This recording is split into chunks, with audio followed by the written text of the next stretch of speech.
guys, welcome back to another awesome episode of the Boston Chris Show. And if you're new, I would love to earn your subscription or follow with this brand new episode featuring the legendary singer-songwriter Mr. Ronnie McDowell is here on the show for the very first time. Now, Ronnie, throughout 2026 is on the road again. Yeah, Ronnie is on the road with his Red, White, and Blue tour, celebrating the 250th year of the United States' birthday. And we're so excited to have Ronnie here on the show for the very first time. We chatted about pretty much everything that has to do with Ronnie McDowell, and I'm excited to have you guys here if you are here for the first time. Make sure you're hitting that like button if you enjoy the show, and of course you can subscribe if you want to see more in-depth, candid conversations like this one here. But guys, without any further ado, let's get into it with the one and the frickin' only Mr. Ronnie McDowell. It's time to jive. It's time to mingle. It's time to see what everyone's drinking. It's time to jive. It's time to mingle. It's time to see what everyone's drinking. Until we all lose connection.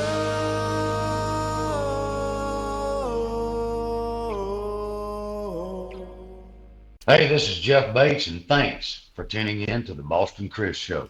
Guys, it's Ronnie McDowell week here on the Boston Chris Show. Ronnie, how you doing, man? Welcome to the show. Well, I'm doing great. I'm live and in color here in Hendersonville, Tennessee. Yeah, right outside of Nashville. And I mean, you basically grew up in Tennessee too, right? Yeah, I grew up in a little town called Portland, Tennessee, as I said, in the cornfield with Roy Acuff on Hee Haw. Population 3,476. Hey, Loot. So how has the population changed, if at all? Is it still that Well, today? believe it. Well, now, believe it or not, it's like probably 20 or 30,000 now. Wow. Oh, yeah, it is nothing like it was in 1980 when I did Hee Haw. Yeah. So, man, the first thing I got to say to you, man, when I met you, you had a Vietnam veteran hat on. So I swore that if I ever got to chat with you on this show, that's the very first thing I would talk about. My dad was also a Vietnam veteran. My dad was also in the Navy at the same time that you were in when you did your tour of duty in Vietnam. I just wanted to thank you personally for your service. Well, thank you. And is your dad still with us? He is not. He passed in 2013 from indirectly from Vietnam, Agent Orange exposure. Yeah, Yeah. I hear that all the time. And I never will forget in 68, when I first went in, we were lifting, and they didn't tell us, get this, we were lifting barrels of Agent Orange, and I broke my third vertebra. Mm. So I went to the doctor, and they x-rayed my back, and he called me down there, and he said, "Son, you broke your third vertebra. You can get out of here if you want to." I said, "You mean I can leave Vietnam?" And he goes, "Yeah." And he said, "Well, I'll tell you what." He said, "I'm going to let you think about that." So I went back about a week later, and I said, "Doc, I think I'm going to stick it out." And I did. Well, get this. Had I not stuck it out, me and Chuck Nitchie and Joe Hedgepath, you can tell I ain't getting senile. Mm. We took a break from fighting one day, and they had a variety show, and we entered it.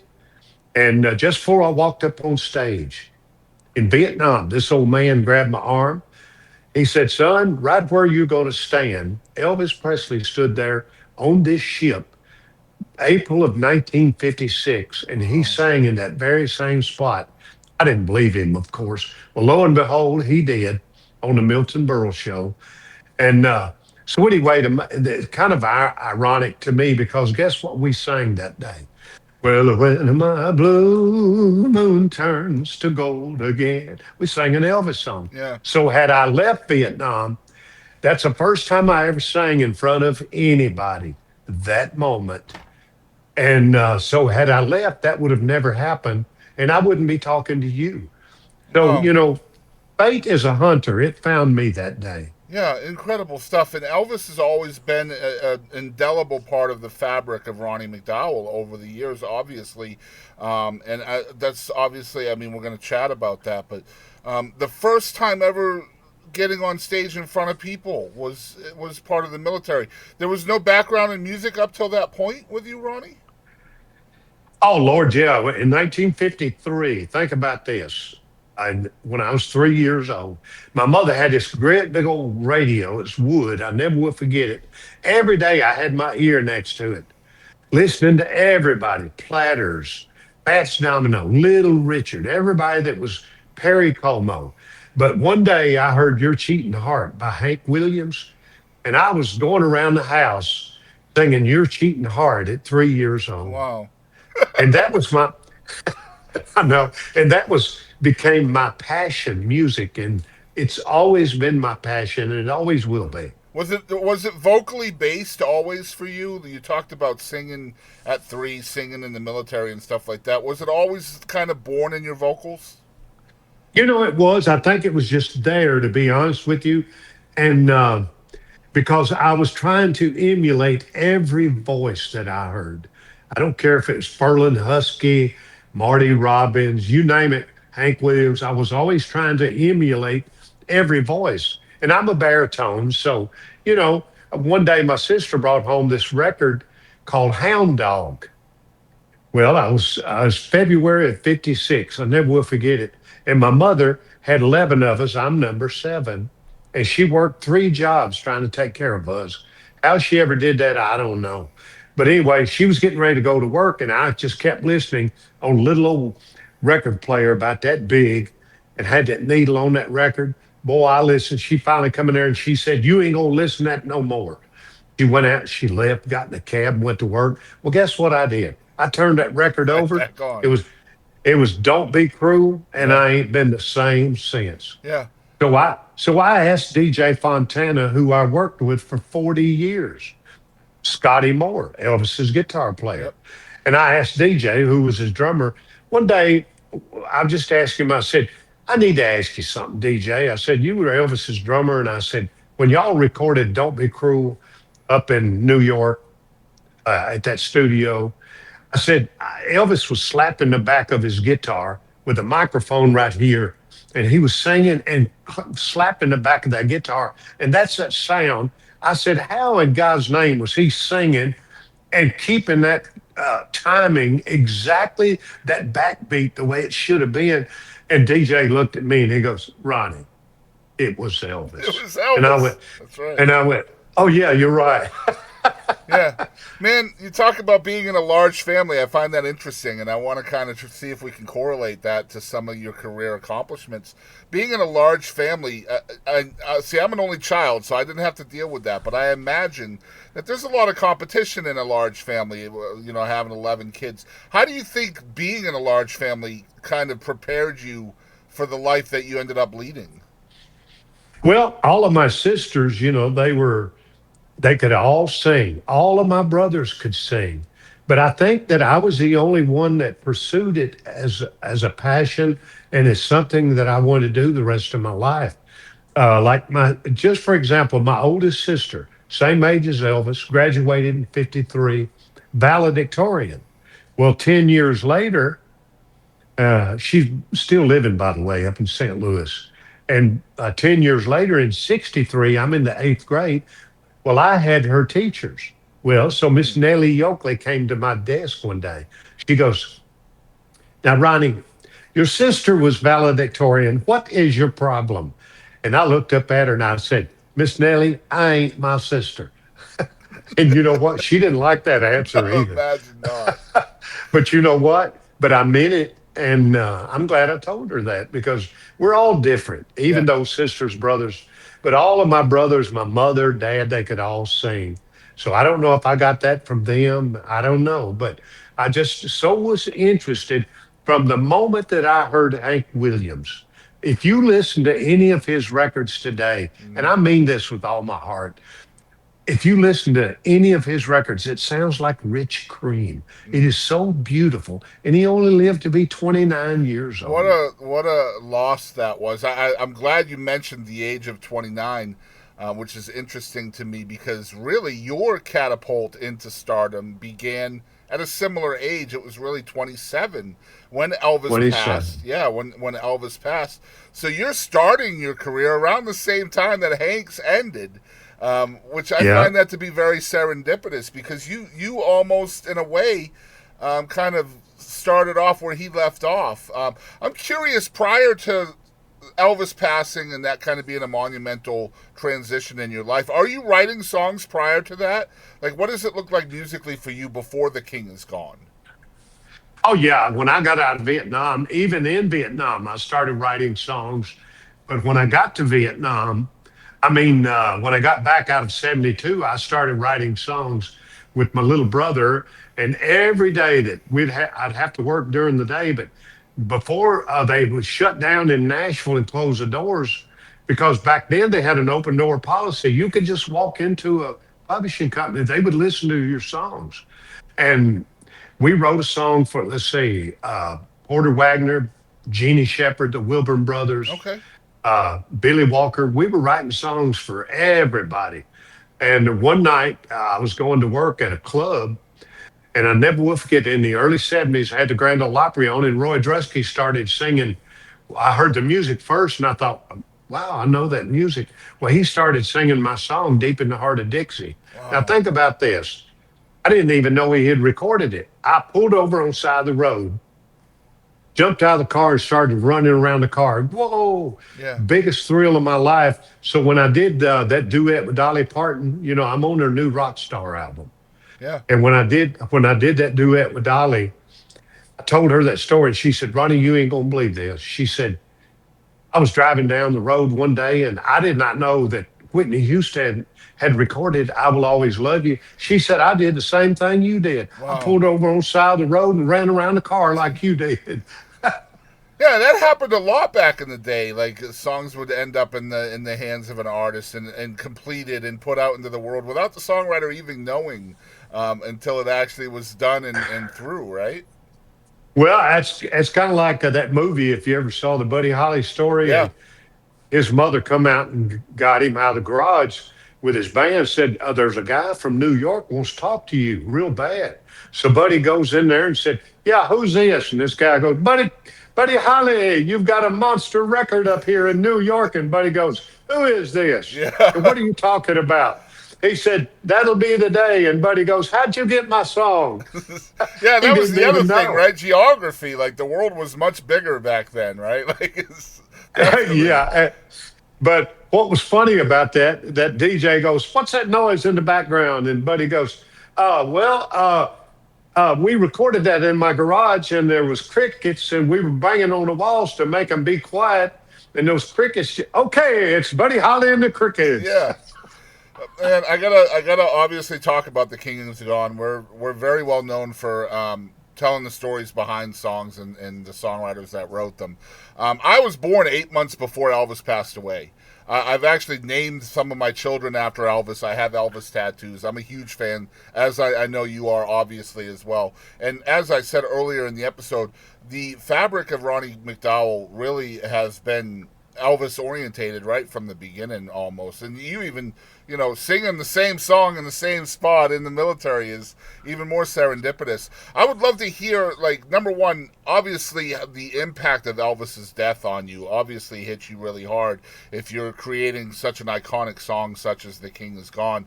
So tell us about that moment in your life, and also kind of take us through the transition of creating such an iconic song as well. I will. And I was talking about this today to a friend of mine. And that afternoon, I was in Nashville rehearsing with my band. And of course, Elvis had out Moody Blue at the time. Hmm. And I told the boys, I said, "I know he has a song out, but I want to learn an old Elvis song, older song, to perform that, because I'm a more '50s, early '60s Elvis fan. And of course, I loved everything he ever did, but I'm a '50s Elvis fan. Yeah. And but anyway, after we learned Return to Sender, believe it or not, I jumped in my Camaro, and I was coming to Nashville to go to Bowling Green to do a gig. Turned the radio on, and it was 2:22 in the afternoon. Never will forget that, because and the DJ goes, Elvis Presley has passed away. I see 222 every day of my life, all the time, everywhere. And I think that's serendipity as well. It But I is. want to tell you, I want to tell you this, that soon as I heard that, I turned the radio off and I was devastated. You can imagine. And I just out of the blue, not from my heart, but my soul came this because it was true. I was barely 6 years old when I first heard him sing. And somehow I knew it'd be a lifetime thing. And I'd stand in front of a mirror day and night. And I listened to every one of his records and and every bit of that just flowed out. And I was like, this is a God's truth. I went, oh Lord, where'd that come from? But I knew where that came from. I really do. Uh, I think that was given to me. And little did I know that was Tuesday. The next morning, I didn't sleep. I flew down to Memphis, stood in line, 8:30 in the morning. You'd have had to been there. Hundreds of thousands of people. I've never witnessed anything like that, and I probably never will again. And by 5 o'clock, I got right in front of the gate and they shut it. I didn't get in. And remember what I told you a while ago? Fate is a hunter. Yeah. Well, they shut the gates and people started rioting. And I went, I don't want no part of this. So my friend Steve Jeppy, that owns the Baltimore Orioles and the world's largest comic book distributorship, he and I are like brothers. Well, he called me one day and said, you know why you didn't get in to see Elvis? And I said, no, why? And he said, because fate is a hunter. It picked you out of all those hundreds of thousands of people, sent you back to Nashville. When you got to Scorpion Records office, there was a guy standing there by the name of Lee Morgan. And Lee goes, Ronnie, let's do a tribute to Elvis. And I said, Lee, I ain't wearing no jumpsuit. He goes, that ain't what I'm talking about. He said, listen to this song I wrote. And I want you to know I listened to that and I said, man, listen to what I wrote, the talking part. So he said, why don't we put your part in front and then you start singing my song? So we went in the next night, Thursday night, and we didn't know what we were doing. We had the musicians. So the piano player come over and he said, hey, Ronnie, why don't we do this like Are You Lonesome Tonight? I said, that's fine with me. And then Lee come over and he goes, hey, man, you need to talk like Elvis and sing like Elvis. And I said, and why do I want to do that? This is our record. I'm not an Elvis impersonator. And he said, yeah, but every time I hear you do an Elvis song, you sound more like Elvis than he does. I said, okay, I'll do it. So I talked like Elvis and, the best I could and sang it like Elvis. And had I not done that, I don't think it would have worked. But get this, that session cost $2,800. You know how much money that was in That 1977? is a ton of money. Yeah. So Lee Morgan came up to me and he goes, man, you got to pay for this session. I ain't got no money. I said, Lee, I got $42 in my name. He said, it don't matter. You got to pay for it. So I wrote hot checks for all the musicians, the tape and the studio. Well, where's the irony in this? Serendipity. You know who owned that studio? I didn't know it. Scotty Moore. Wow. That is So something. I know. So that all this was meant to be. So I didn't sleep at all that night. I had that tape laying right here. Next morning, I got up, went down to the Monument Studios. Well, here comes this lady. I'd known her because I'd got a few tapes made there. And she said, Ronnie, what are you doing here at 8 o'clock in the morning? I said, uh, Gail, I think I got a hit. She said, what you got? And I said, what's a song about Elvis? He said, well, come on up. What do you want? And I said, 8 acetates, which were big old records you could play a few times before they went out. Yep. So I wrote a hot check for those. But here's the story. While they were running one of them, here come this guy. He said, who is that? I said, that's me. He said, well, my name is Lee Shannon. I'm the program director up in Indianapolis. Give me one of those. I'll take it. I'll call you and see if you get any reaction. Well, little did he know, or me either. So I gave him one. And of course, I got to know him later. But anyway, I went straight from there to a little old radio station, Madison, Tennessee, Weno Radio. I walked in, little old AM station, 1 mile from Colonel Tom Parker's house. I walked in and I said, would you play this? And that lady goes, well, we don't do that off the street. And I said, well, it's about Elvis. She said, well, hold on a minute. She took it back to the DJ. I could tell he played a little of it. And he goes like, come here. You stand right there. We're going to play this, see if you get any reaction. God's truth. That much into that record, about a quarter into it, all of his phone lines lit up. And he goes, damn, something's wrong with my phones. Wow. He had to play that. He had to play that song for a solid 3 hours. One of them, get this, was Channel 5 News. They said, hey, we're going to come out and interview you. I said, okay. I mean, that's how it started. It went like that to that. Well, the next day, because it broke on pop radio rock that afternoon. Everywhere. Yeah. Yeah, it exploded. Well, I got a phone call that night, said, we want you on the Grand Ole Opry singing that song. So I'm standing backstage. Now, remember, we just threw this together. I'm standing backstage, and I was going, Lord, please let me remember these words. We just threw it together. Like I said, here comes Jim Ed Brown. He put his arm around me. He said, son, you're going to do fine. And I said, Mr. Brown, I ain't afraid to sing. I said, we just threw this together, and I don't know it that well. He said, when did you write it? And I said, 2 days ago. He said, 2 days ago. He said, good luck, son. So, But I went out there, not to interrupt. I went out there, I never missed a word.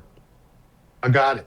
yeah, that's awesome. So, I mean, let's put it just so if you're following along out there, guys, Hot Checks is what got Ronnie McDowell onto the Grand Ole Opry Exactly. stage. You got that right. That's the moral of the story right there in a nutshell. That's awesome stuff, man. Yeah, don't write hot checks. No, don't write hot checks. Exactly. All you people out there that are not writing hot checks, that's why you've never played the Opry. But anyway, man, I gotta say, there's hundreds of tribute songs out there for all different artists, right? Like from Elton John's tributes to Marilyn Monroe and Princess Diana. There's lots of others as well, and I feel like these kind of songs have a shelf life, and I'm sure you know what I'm talking about, Ronnie. Usually, they die pretty quickly. No, no pun intended, but this song is going to be celebrating its 50th year next year in 2027. This song is just as popular and relevant today as the year it came out, and I find that to be so interesting to me. Do you think? What do you attune that to? Is it just because Elvis was such a global icon, or like is it a combination between that and it just being a fabulous song as well? Well, here's what I attribute it to. Last week on the national news, it said Elvis Presley, you can look this up, said has sold 1.6 billion records. Yeah. And they said that will never be equaled in human history. And it won't be. Yeah. So what does that tell us? So that's why, because just for an example, the guy that has a Texaco service next to me, he's from Turkey. His name is John, but it ain't John. Right. But anyway, but I go over there and aggravate him all the time. Me and him are really good friends. We have been for years. And I said, John, who did y'all listen to in Turkey? I've never asked you. He goes, Elvis. I said, John, you listen to Elvis in Turkey? He goes, Ronnie, when Elvis died, we all cried. That was in Turkey. Yeah. What does that tell us? Yeah, global. That's what I mean. Like it's just a Yes. global thing. Elvis was Elvis was so much more famous after he passed than when he was alive, and that's so unfortunate because he deserved more when he was alive, as far as fame and recognition and really finances. Like all the money started pouring in after he passed. Unfortunately, Well, both he and Michael Jackson made more money when they left us Yes. than they ever did alive. Yeah, it's just so unfortunate. Yeah. It is, isn't it? Yeah, Ronnie, I wanted to talk to you because you are you probably have a really cool perspective on this question here. You are obviously well known for tributes to Elvis. You've done tributes to folks like Conway as well. You mentioned earlier with your vocals, kind of trying to mimic and copy people vocally over the years as a youngster especially, but your catalog has Elvis songs in it. It has a lot of Conway songs and other tributes and stuff like that, but you're also a phenomenal songwriter on the other side of it, so also such an incredibly original artist and songwriter as well. What's that Thank you. balance like for you as a recording artist, like trying to choose between this guy over here that's the vocal mimic and the guy that tributes other artists, and then this guy over here that's more of an original and songwriter and all of that. What's that balance been like for you over the years? Well, it's absolutely wonderful because, hey, if you're going to be associated with somebody, who better to be associated with the biggest star that's ever been on planet Earth? Yep. When Dick Clark, when I did American Bandstand, and he said, I'm doing a movie starring Kurt Russell, and I want you to be Elvis Presley's voice. And I said, Mr. Clark, no offense, but Kurt Russell, he looks nothing like Elvis. He said, Ronnie, wait till you see his screen test. I was blown away. Yeah, I it was said, awesome. I'm in. Yeah. I said, I'm in. I said, I did 38 songs in that movie, and Kurt goes, Ronnie, Elvis made me a star. I said, Kurt, what are you talking about? You was already a Disney star. He said, but think about this. My next movie was Escape from New York. They paid me 20 million bucks. He said, Ronnie, Elvis made me a star. Yep. And, And Kurt Russell's and very so, first movie, he was in a movie with Elvis as well when he was a kid. oh, I know. He Yeah. kicked him in the shin. Kicked him It in happened the at the shin. World's That's right. Fair. That's right. I'm a history nut. I know all that stuff. And Yep. and I got to tell you, then I did Elvis and Me with Priscilla. And everywhere I go, everybody goes, what's she like? What's she like? And I said, well, I'm going to be honest with you. I know what she don't like because I tried that. I'm just kidding. Oh, that's so funny. But anyway, so I was thinking about this today when I did the ABC TV series about Elvis, that starring Michael St. Gerard. Yeah. Well, the producer was Steve Tyrell. I don't know if you know that name, but Steve Tyrell is an unbelievable producer, Academy Award winning producer, Emmy win, all that. And he said, Ronnie, in 1970, me and my wife, Tammy Terrell, we were invited in Memphis to go see, to hang out with Elvis and everybody for his New Year's Eve show. He had a private show, and he always hired Ronnie Millsap to entertain. He said, do you know how beautiful Priscilla Presley was in 1970? I said, well, of course, I know how beautiful she was when I did that movie with her. She was only in her late 30s, and I walked up to her and I said, Priscilla, you're the prettiest girl I've ever seen in my life. Yeah. And she looked at me and she goes, Ronnie McDowell, do you have any idea what you've done for Elvis Presley? And I said, well, do you have any idea what Elvis Presley's done for me? Yeah, no, that was definitely a symbiotic relationship for sure, if there ever was. But I got to one. tell you, Steve Tyrell said, Ronnie, we got to sit right across from Elvis and Priscilla. And he said, I'm going to be honest with you. He said, me and my wife, we couldn't take our eyes off of Elvis because he was prettier than Priscilla. Yeah. You've just got an incredible catalog, too, of your own hits, right? Like, you had that incredible connection to Elvis, but, like, having hits like Older Women, You're Gonna Ruin My Bad Reputation, New York Minute, all of these incredible songs that you're known for. It's hard to believe as a fan that these are, the same guy. It's just really just very, very, very impressive. I just wanted to give you your flowers for that. Well, you're mighty sweet, and thank you for saying that. I appreciate it. And you were born 8 months before Elvis died. Yeah, yep. And I love that. And I saw a girl the other day, and she said, she came to my show, and she said, Ronnie, I want to show you what a big fan I am of yours and Elvis. She had Elvis right here, beautiful tattoo, face and all. Then she pulled up the sleeve, and then she got my stupid face over here. And I said, now that is unbelievable. Yeah. I wouldn't take anything for that. And there's a possibility, by the way, that Ronnie is actually kin to Elvis. The name Presley is in your family line, isn't it? Yeah, what it is, Rosalie Presley, over 100 years ago, get this, this would be scandalous today. She had 9 kids by 9 different men. That was Wow. Elvis's great granny, Rosalie Wow. Presley. Okay. Well, the one she had Elvis's grandfather with, Jesse, he was a McDowell. So what does that tell That's you? what it was that you said on stage, that there was a McDowell in his family. I got it backwards. I'm sorry. Yeah, so Elvis and Vernon are actually McDowells. But see, here's the thing. It was an illegitimate thing, so they Yeah. didn't want to take that. You can't blame them. Yeah. And because her name was Rosalie Presley. But boy, I tell you, Lord have mercy, 9 kids with 9 different men. Yeah.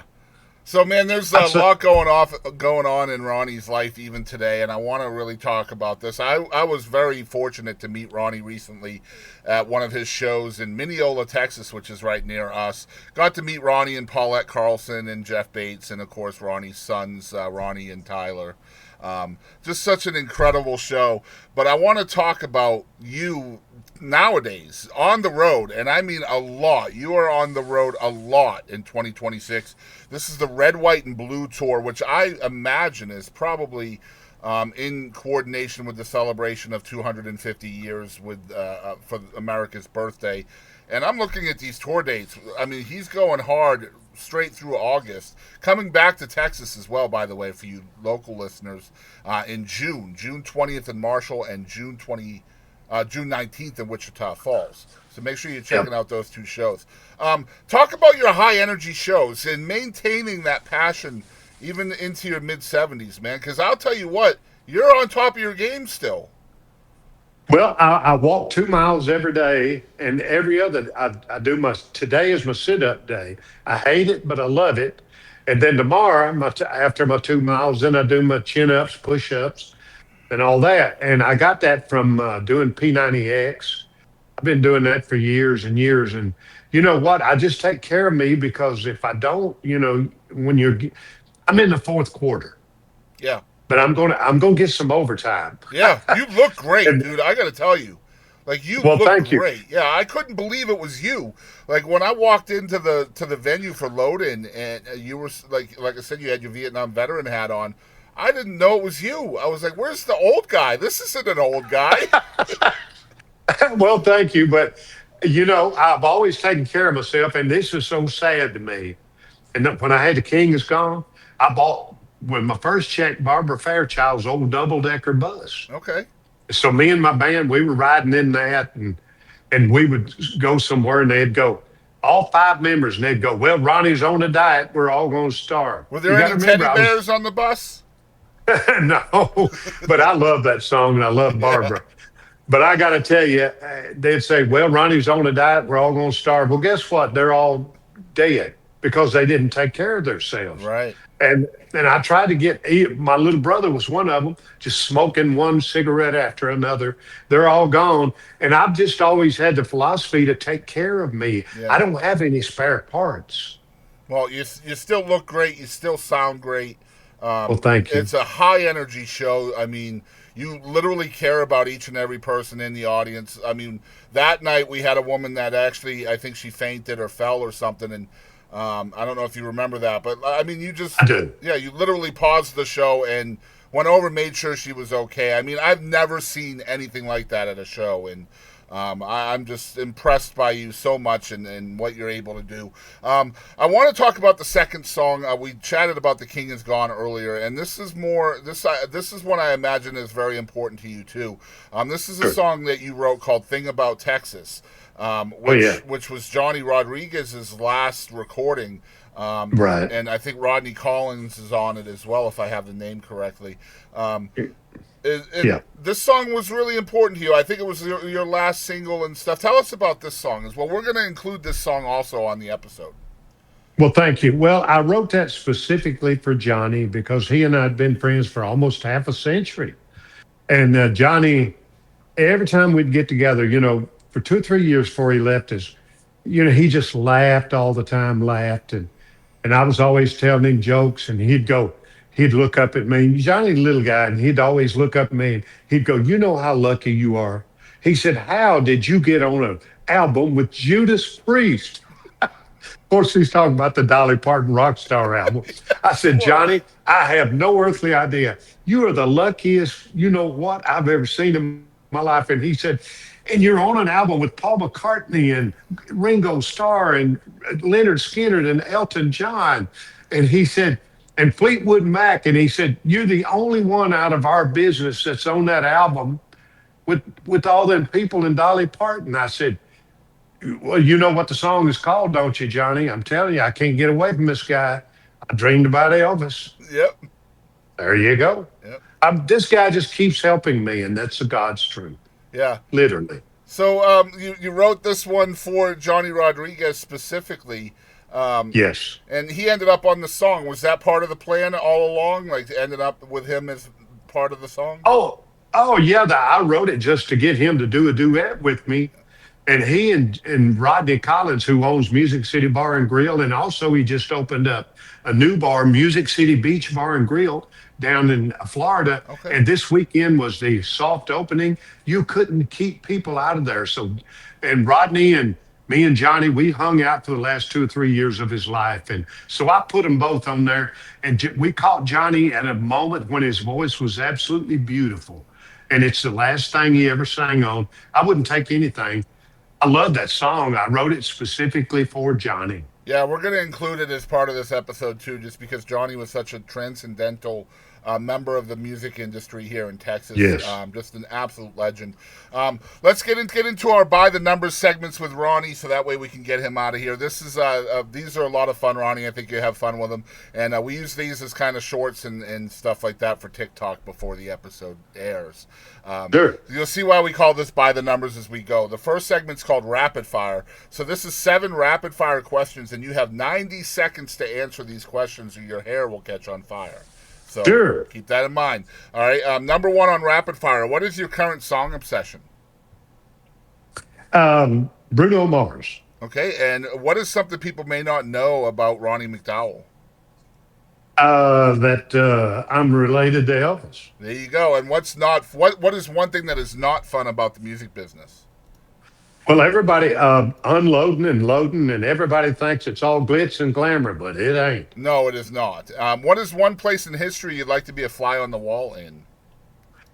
George Washington, back in those days. I'm a history nut. I am as well, big time. What is your personal best accomplishment? My children. Such a good answer, man. What is one thing that is still on your bucket list? My bucket list. Lord, I've done everything I've ever wanted to do. I swear. And if I want to, I'll tell you what it is. I want to go to Hank Williams' grave. Okay. Hey, do it, man. Just do it. I'm right? going to. And what is the biggest lesson you've learned directly from music? For music, stay away from the music business. Okay. All right. By the numbers for the number 6. This segment is called What the Heck. I'm going to ask you 6 questions. You'll see why we call it What the Heck as we get into this. I got to tell you, these are completely randomized before the show, so I did not choose Sure. these specifically for you. Number 1 of What the Heck, what word do you have a hard time pronouncing? Lord, I have so many. Now that's a good one. Lord, I don't know. I have so many. But when I had that stroke last year, I was stumbling my words on stage. And my son, he plays my drums. He got up and he goes, "Dad, are you having a stroke? You're stumbling your words." And I said, "Yeah, I'm having a stroke." And I knew I was having a stroke. Wow. So I was stumbling all of my words. Wow. But you know what? They told me I was clear to go with the ultrasound, and the doctor, she's 38 years old, beautiful girl. She was a surgeon. She said, "Ronnie, you're clear, but I understand you got some shows in Texas this week." I said, "I do. I got 3." She said, "Do not let those pretty girls get your heart rate up." Number 2, have you ever been chased by an animal other than a dog? I have. When I was little, across the street, we had pecan trees, and this turkey got after me, and I climbed up in a tree. Little did I know a turkey will go up in a tree They too. sure will. Ronnie, they have wings, bro. They have wings. All right, number 3. Oh, my gosh. If your pet could talk, what would it say about you? I swear we just lost our cat Turtle, 16 years. And every time I'd come in off the road, Turtle would look, I'd say, "Turtle, you doing all right?" She'd look up at me and she'd go, "Meow." I swear they talk to you. Absolutely. And I swear they do. And I swear my cat and Tyler, my youngest son, Tyler, it was literally his cat, but she loved me too. And I think that she was telling me, "Hey, I love you." Yeah. I really believe that. So cats do not vocalize to each other. They only meow to humans. And I truly believe that they talk to us. Yeah, I agree. All right, number 4, are you more of an early bird or a night owl? Well, I'll be totally honest with you. Doing what I do both. Yeah, A you lot of have to, times I right? get up early. Yeah, and then I can stay up late, but I don't do that anymore. I tell you what, around 10, I stopped taking ZQL or anything to sleep, Hmm. and I've got back into a normal sleep cycle, and I get sleepy about 10 o'clock and I conk out. All right. Number 5, what is your favorite food?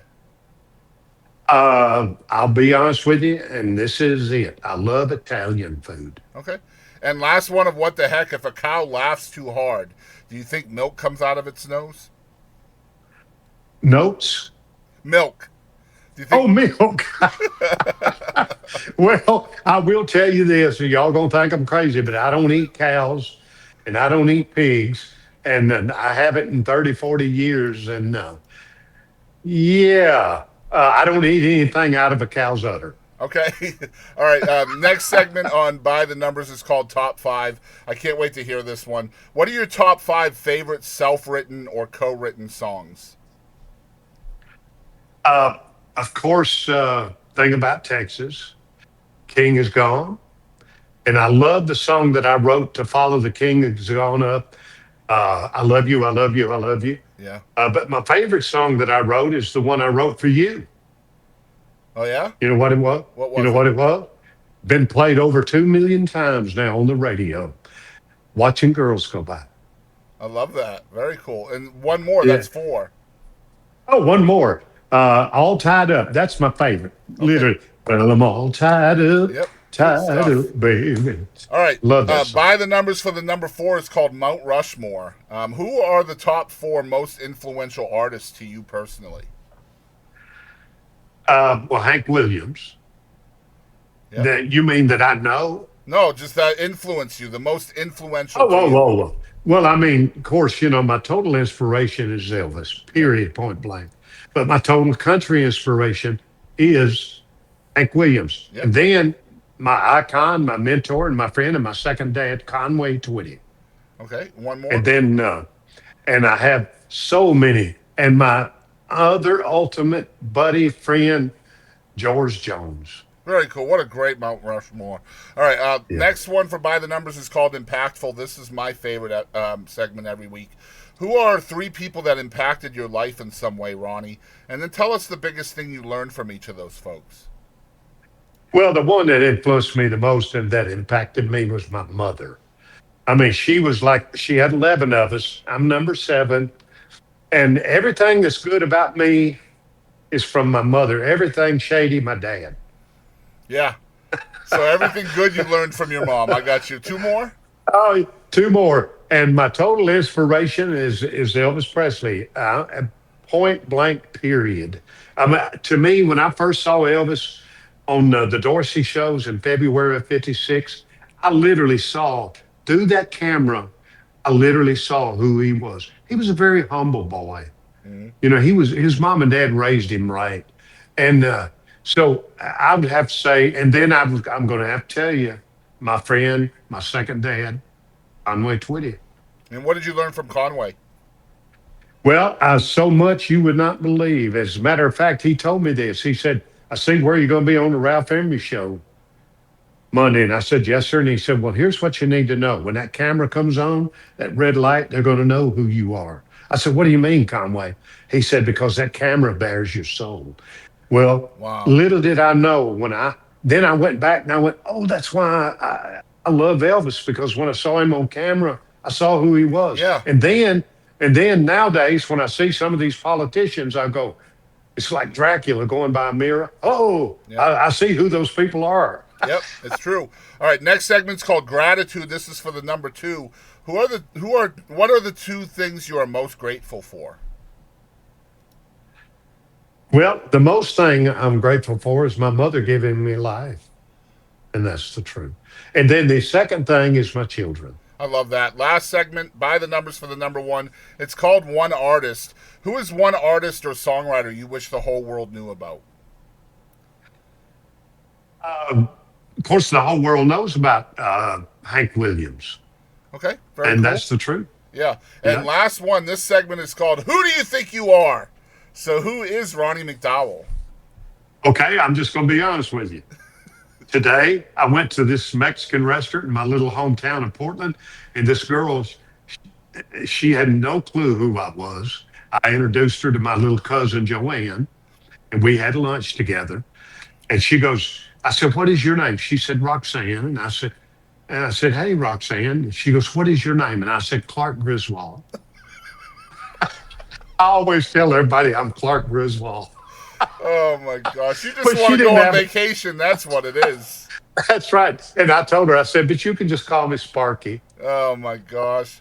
Yeah, he just wants to go on vacation. What a great answer to that question, Ronnie. I want to tell you, your sister's going to be in our thoughts, and I hope everything Thank works you. out there. I appreciate your time and coming on the show today. What a remarkable career you've had. Just an inspiration, an incredible songwriter, and I appreciate your time, Thank man. you.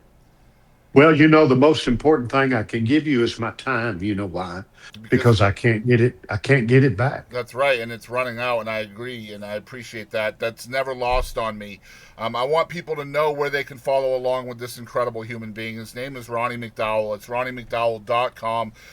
Incredible, a lot of frickin' tour dates coming up for the Red, Yeah. White, and Blue tour, which is awesome, and I can say that because I've seen it live. So y'all go check it out. Go to the website, follow the tour. You can find all of his music there. There's information about the cruise that he's part of, and you can get tickets. You can listen to all his music. You can buy all his music.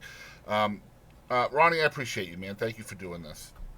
I appreciate you, and I do want to tell you, I'm in the fourth quarter. I get that, but I'm gonna, like I told you, I'm gonna get me some extra time, but I'm gonna get a touchdown, and I'm gonna spike it.